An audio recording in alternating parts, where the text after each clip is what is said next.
Hello student, welcome back to DP sir classes. आज का question है हमारा question number 5 R D Sharma का एप्लीकेशन ऑफ इंटीग्रल्स का।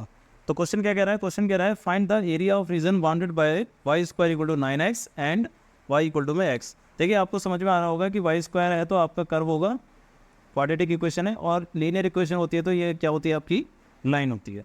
तो दो चीज़ें हैं आपके पास, एक कर्व है आपका वाई स्क्वायर इक्वल टू में 9x, और ये कैसा कर्व है? ये पैराबोला है, और किसके अलॉन्ग है? एक्स एक्सिस के अलॉन्ग है, ठीक है। और दूसरा है आपके पास लाइन है वाई इक्वल टू में x। देखिए, ये लाइन जो होती है, सबसे पहले लाइन को देखते हैं कि कैसे बनेगी हमारी। x की वैल्यू 0 रखने पर y की वैल्यू 0, x की वैल्यू 1 रखने पर y की वैल्यू 1, और x की वैल्यू 2 रखने पर y की वैल्यू 2 ही आएगी यहाँ पर। और कर्व कैसा है? एक्स एक्सिस के अलॉन्ग, यानी कि पैराबोला है आपका। तो ये इस तरीके से बनेगा, ठीक है। और लाइन कैसी बनेगी? x की वैल्यू 0 पर 0, 1 पर 1, ठीक है, और 2 पर 2, और 3 पर 3 जाएगी, है ना। इस तरीके से लाइन आपकी ये जाएगी। तो आपका जो एरिया आ गया वो ये आ गया, जो कि कर्व से और लाइन से बाउंडेड है। तो इस वाले एरिया को निकालने के लिए सबसे पहले जो पॉइंट ऑफ इंटरसेक्शन होता है उससे आपको परपेंडिकुलर डालना होता है, और फिर इस पॉइंट की x की वैल्यू को फाइंड करना होता है। अब ये x की वैल्यू कैसे फाइंड होती है? इन दोनों को इंटरसेक्ट करके ये फर्स्ट इक्वेशन हो जाएगी और ये सेकंड इक्वेशन हो जाएगी। दोनों इक्वेशन को सॉल्व करते हैं from first and second. First equation है वाई स्क्वायर इक्वल टू में 9x। अब देखो यहाँ पर क्या है, y की वैल्यू क्या है? x है। तो सेकंड वाली इक्वेशन की y की वैल्यू x है, तो y की वैल्यू में x रख देंगे। X square equal to 9x इधर आ जाएगा, x square minus 9x equal to 0, x common आ जाएगा, x माइनस 9 इक्वल टू 0। तो x की वैल्यू एक बार 0 और एक बार x की वैल्यू क्या आ जाएगी आपके पास? 9।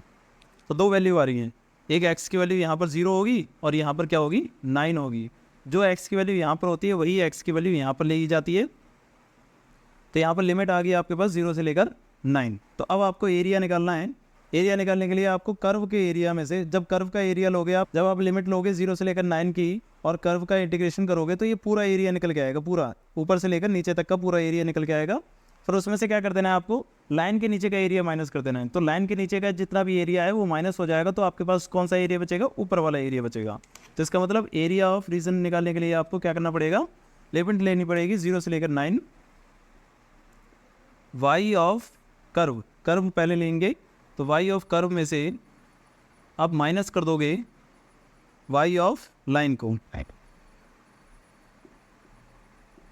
dx, ठीक है। अब 0 से लेकर 9, वाई ऑफ कर्व क्या है? वाई ऑफ कर्व है, वाई की वैल्यू कर्व में क्या थी? देखो, वाई की वैल्यू है वाई स्क्वायर इक्वल टू में 9x। तो ये है वाई स्क्वायर इक्वल टू में 9x। तो वाई की वैल्यू क्या आ जाएगी? Root 9x। अब देखिए, रूट 9 को क्या लिख सकते हैं? 3, और root x as it is रहेगा। तो इसका मतलब y की वैल्यू आ गई 3 root x minus y of line क्या है आपके पास? x dx। अब देखिए, यहाँ पर आपको रूट x का इंटीग्रेशन करना है। अब रूट x का इंटीग्रेशन हमने कई बार कर रखा है, तो 3 तो 3 रहेगा, रूट x का इंटीग्रेशन हो जाता है 2/3 आगे आता है, और x की पावर 3/2 हो जाता है, माइनस का x का इंटीग्रेशन क्या हो जाएगा? x स्क्वायर बाय 2, और लिमिट रहेगी 0 से लेकर 9, ठीक है।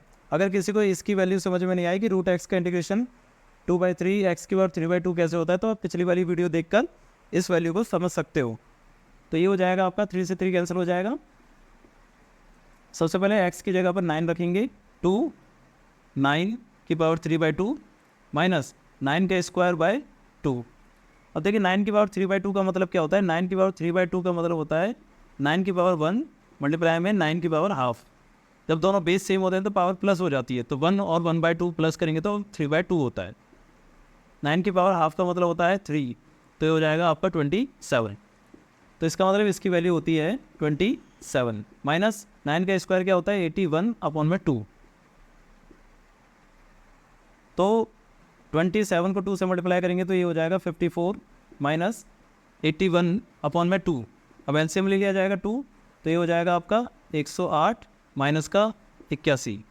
तो 108 में से 81 जाएगा तो आपके पास आता है 27/2 स्क्वायर यूनिट। तो ये हो जाएगा आपका आंसर।